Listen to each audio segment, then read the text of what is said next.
Hello, N4HNH here, and this is N4HNH Radio YouTube channel. Oh, let me get the camera pointed better. There we go. All right.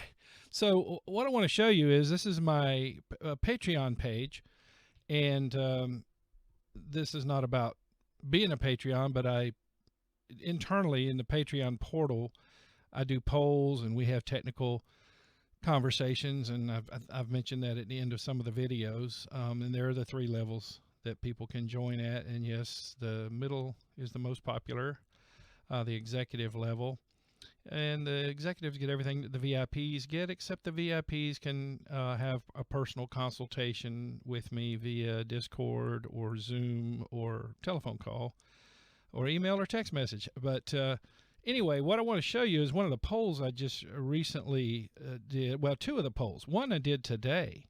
I was just curious because I'm a big YouTube watcher too, and I do it on my television with a device called a Roku.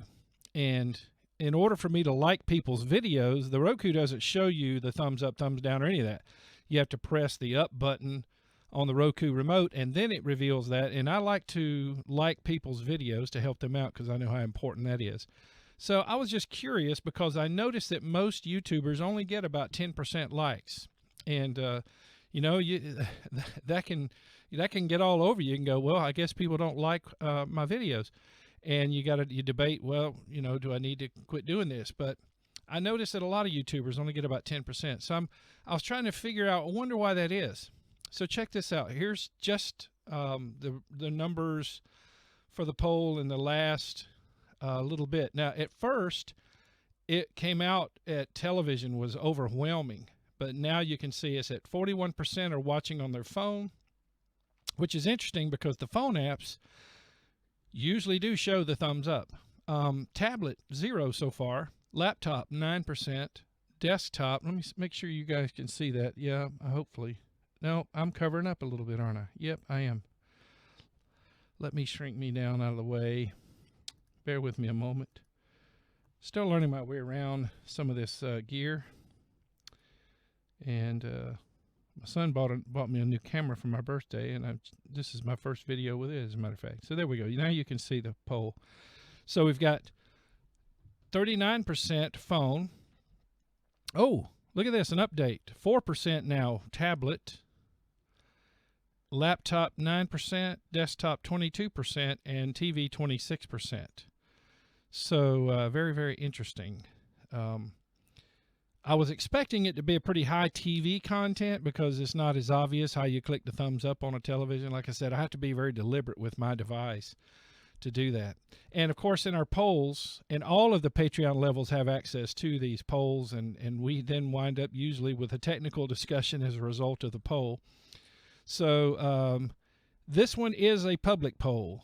I went ahead and let this one go public because I was just curious about that. Now let me show you a couple of more polls. Let me back up.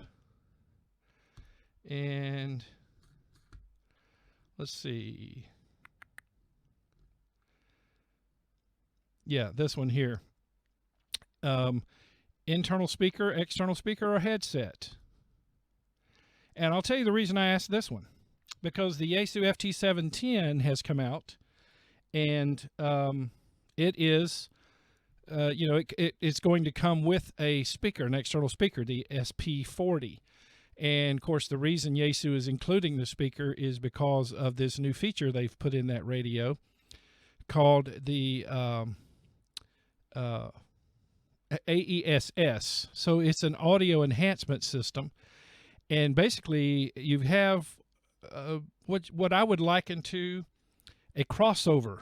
And so you go into the menu. Now the menu looks just like FTDX10, except it's got this section in the bottom right that will show the AESS settings, and you have two things. You can balance how much of the internal speaker you want to hear, how much of the external speaker you want to hear, and then you can choose the crossover point, 700 hertz or 1000 hertz. So you're just determining which frequency range and down will stay in the radio speaker, and which frequency range and up will go into the front-facing external speaker. So they're describing it as somewhat 3D-like, so it sounds pretty exciting. remember audio, and I work in the audio world, so here's a little tip. I think I've mentioned in another video, but maybe not. Lower frequencies are more omnidirectional, so it doesn't matter that the speaker's facing upward. But high frequencies and the mids and mid-highs tend to be more directional, so you need the speaker facing you. That's why a lot of us will prefer an external speaker. So I saw a lot of backlash toward Yaesu about, well, what if I don't want the external speaker? So that made me curious about, well, how many people use an external speaker? How many use just the radio's own internal speaker? And how many use a headset? Because if you use a headset, it definitely doesn't matter. So the answer is 3%. I hope you can see that on, if you're looking at it on a TV screen, you should be able to see that. 3% use the internal speaker on the radio. That number, I have to admit, is lower than I thought it would be.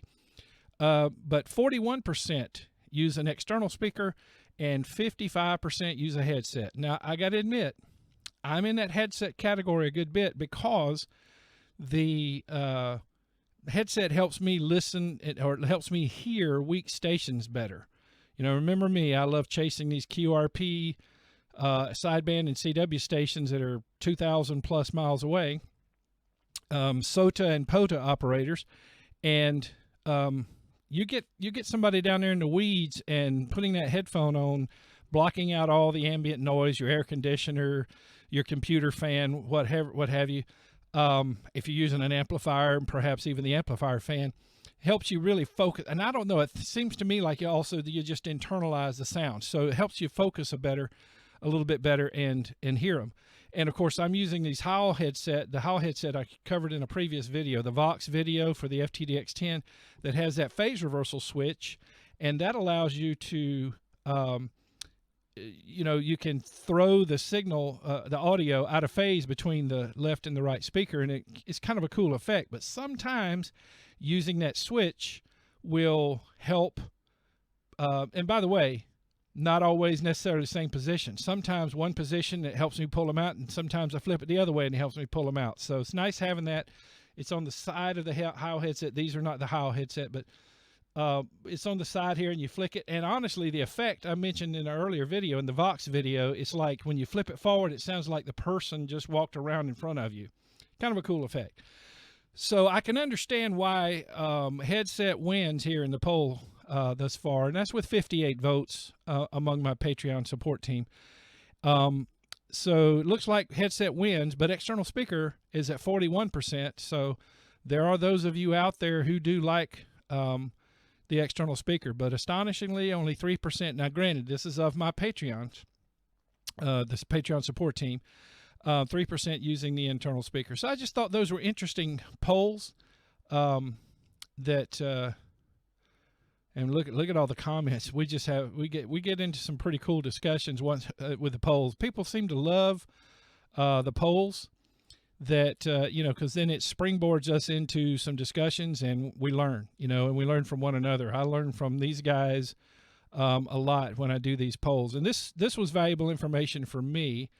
And if some manufacturer were to ask me, hey, what do you think most of your viewers are using, I'd be able to say, well, it looks like mostly headset, followed not too far behind by external speaker, and very few are using the internal speaker. So let's see, let's take a look at one more. And where was that one? Oh yeah, there it is. So do you plan to purchase a Yaesu FT710? Of course, that's the new radio. I call it the FT710, or the FTDX10 Lite, L-I-T-E, because it's a pure SDR version. Not going to be quite the performance of the hybrid technology that's in the FTDX10. You guys have until the end of the month, by the way, to be able to get an FTDX10 for only $100 more than the price of this radio. Granted, you will not be getting an external speaker with the FTDX10, and you do get the external speaker with the FT710.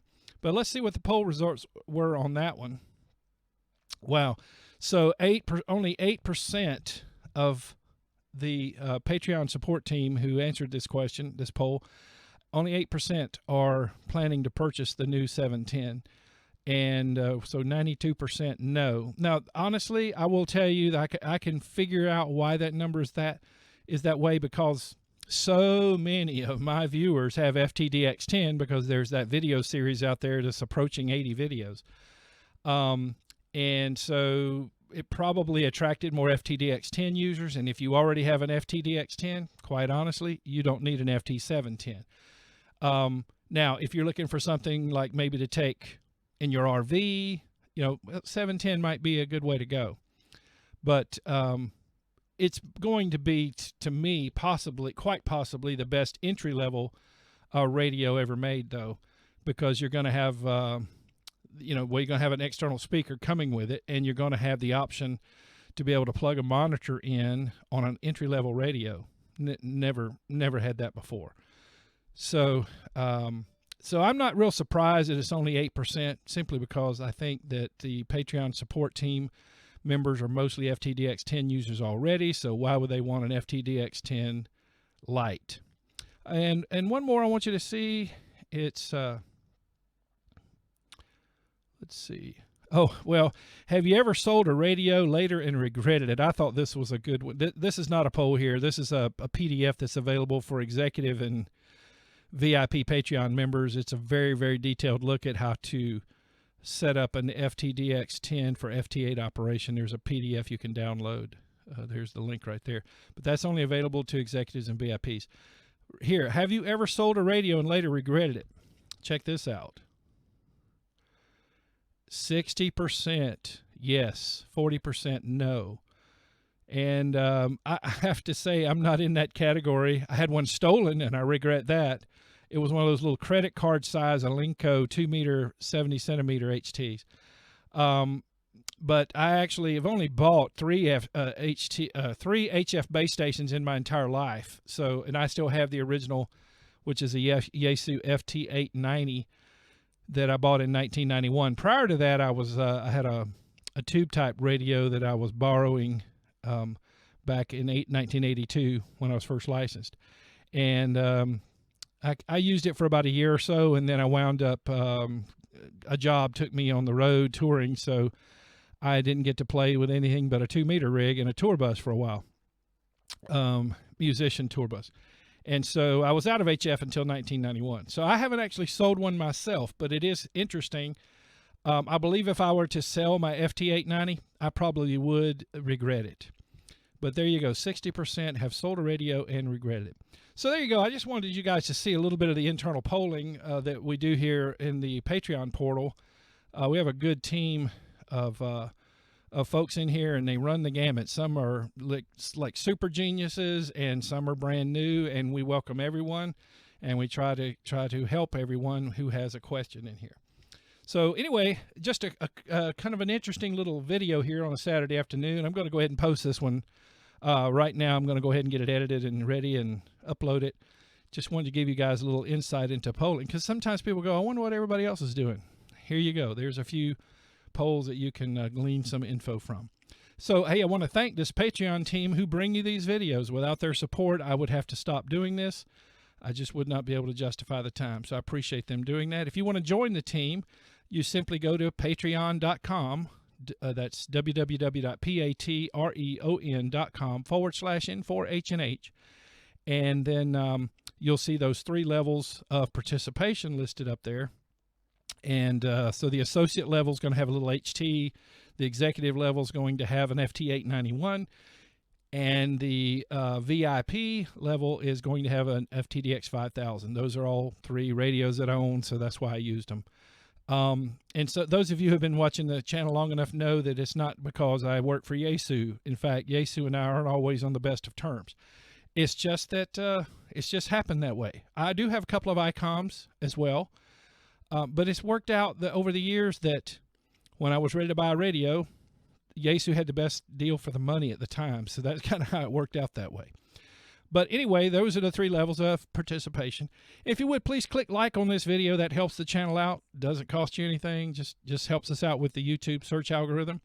Consider subscribing to the channel. And if you do subscribe, be sure to click the notification bell, and you'll be notified when I upload a new video. Usually 2 a week, sometimes 3. Depending on the news, if there's something urgent I want to get out. And then, and if you would, share this video, the link to this video on social media, text message, email, tell a friend. But anyway, I hope you enjoyed this. Thanks a lot for watching. And 73 from N4HNH.